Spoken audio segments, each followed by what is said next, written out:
Hello my friends and welcome. Let's go for the front lines review. Today we have the confirmation that Russians left Pyaty village on the south. Let's go for the timeline. It was yesterday and it is today. Two of the updates: Ukraine took control over that village. For the attacks on the south, Ukraine changed the tactics to high maneuverability. So before we used the tanks, and even some of the Leopards were sent to fight but were lost by Ukrainian army. However, we still have lots of the Leopards, and now we use the small infantry vehicles, small compared to the tanks, but they have the high maneuverability. So Ukrainian forces are usually now going behind the front lines and attack the enemy from behind.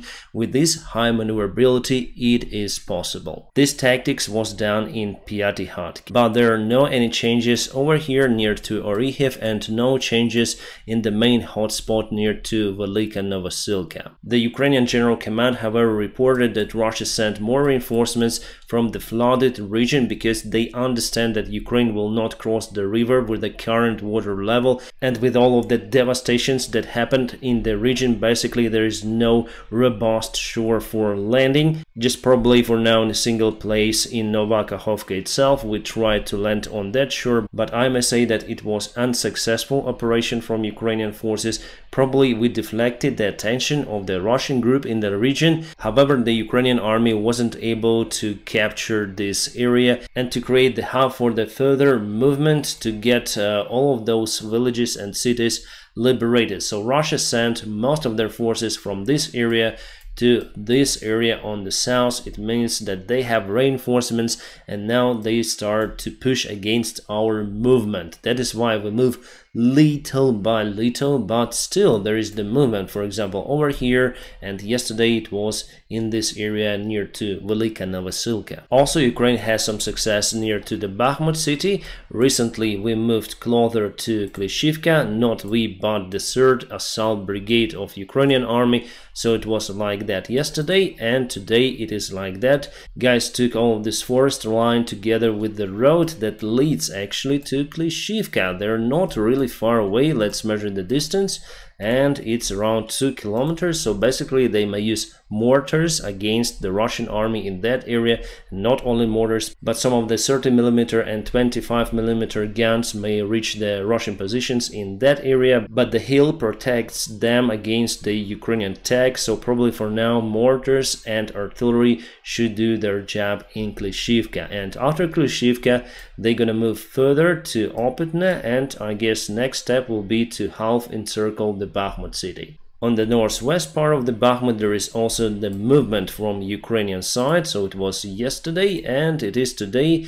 There's the front line correction. You can see the gray zone vanished near to Orikhiva Vasilivka. It means that Ukrainian forces got this village under their control and moved forward a little by little. Here you can see lots of the hills and it's quite complicated to move ahead. As you can see, Russia loses the ground now, but they want to compensate, taking some territory here near to Liman, near to Kremina. From what we know, they throw the reinforcements, and also they may go ahead near to Kupiansk in this area. Why do they do it? Because they want to show to their own people that Russia is still able to gain some territories even without the Wagner soldiers. I posted the video of a Ukrainian assault on the Russian trenches. The video is outstanding. I don't know where it happened. The video was filmed from the soldiers' POV perspective, the helmet GoPro mount, and you are able to see everything that soldiers sees.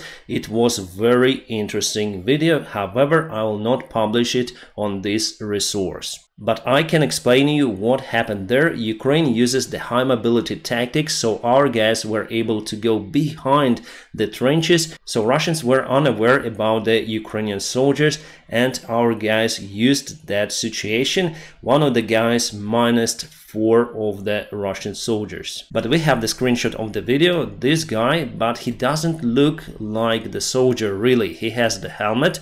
he has the AK-47 or whatever, but definitely he is not wearing the Russian camouflage, so probably he is some sort of the Russian military blogger. Looks very similar to this guy. This is one of the most popular Russian propaganda soldiers, so probably he was met with Ukrainian fire in one of the trenches. This guy is in lack of the training for sure, because he was moving just ahead through the trench, but there are some hollows places on the sides of the trench, and one of our soldiers was there, and this Russian guy with a beard is gone. Also, then our soldiers entered the trenches, they start to shout out loud, "Surrender and you'll survive, surrender and you'll survive." This guy obviously heard that message and still was holding his automatic rifle. Well, it's definitely hard to say whether this guy was this guy, but I give like 60% that it's the same person. Basically because he looked like more the military blogger rather than the Russian soldier. There is the new air raid warning just right now, and from what I understood, Russia fired lots of the rockets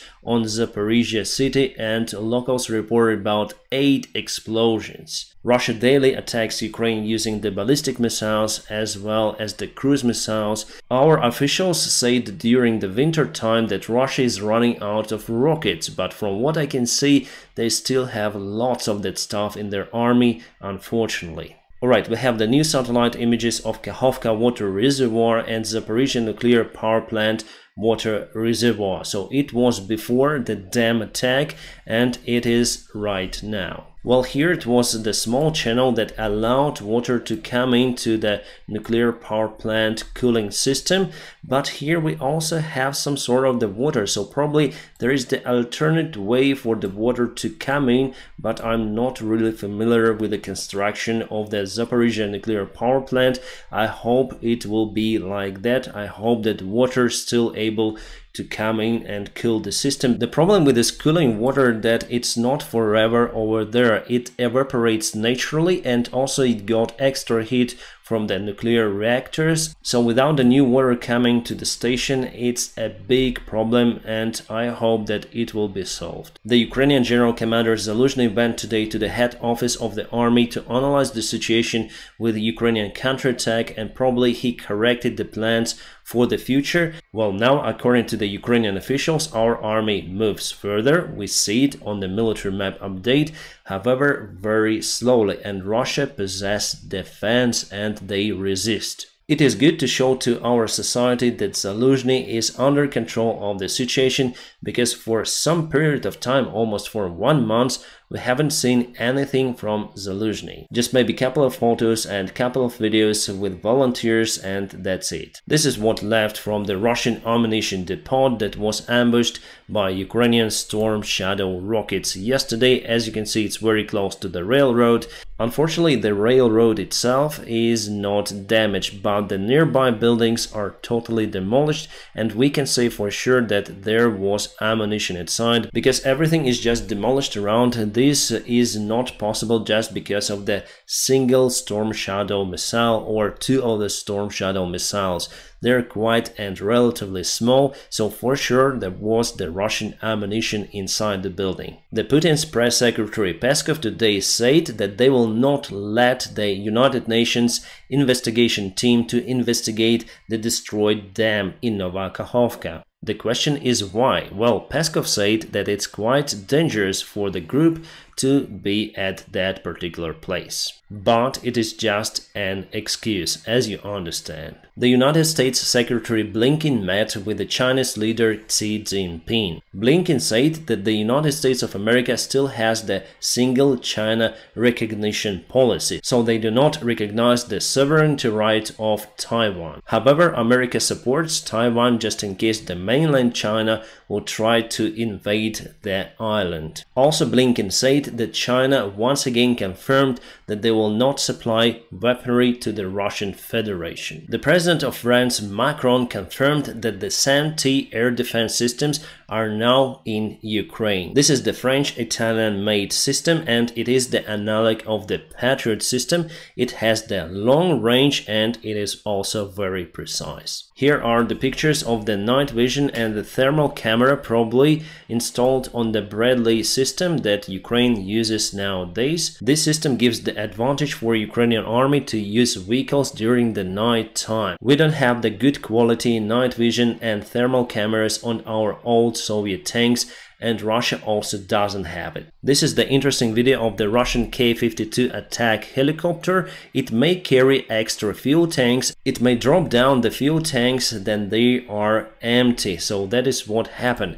They dropped the fuel tanks and everything seems to be good, but something extra landed on the ground, and that extra actually is the part of the helicopter, the part of the empennage of the tail. The vertical stabilizer is gone and the part of the horizontal stabilizer too. I'll try to zoom in. Yes, here something is really missing. So why this helicopter is still able to fly? Because it has no tail rotor. It has the double rotor construction of the main propellers, so the blades just compensate each other's moment and the helicopter may fly. This is the robust construction, but kind of bulky and adds extra weight for the helicopter. So as for me, the standard construction, as for example in Apache helicopter, is way better and saves weight. But in this case, the Kamov construction help the crew and the helicopter to survive. Obviously, this helicopter will not fly for some period,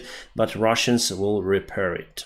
More about the training of Ukrainian pilots. The company that produces the aircraft, the F-16, Lockheed Martin, is ready to train the Ukrainian pilots in case of the positive decision and solution by the NATO alliance or by the United States, I guess. Now, my friends, please press the like to this video, and also if you want to support my job, there will be some links in a video description just below. And thank you so much for those who support me on Patreon and on the sponsorship on this YouTube channel. Thank you so much for your awesome support. My friends, I wish you all a peaceful sky wherever you are, and have a great time.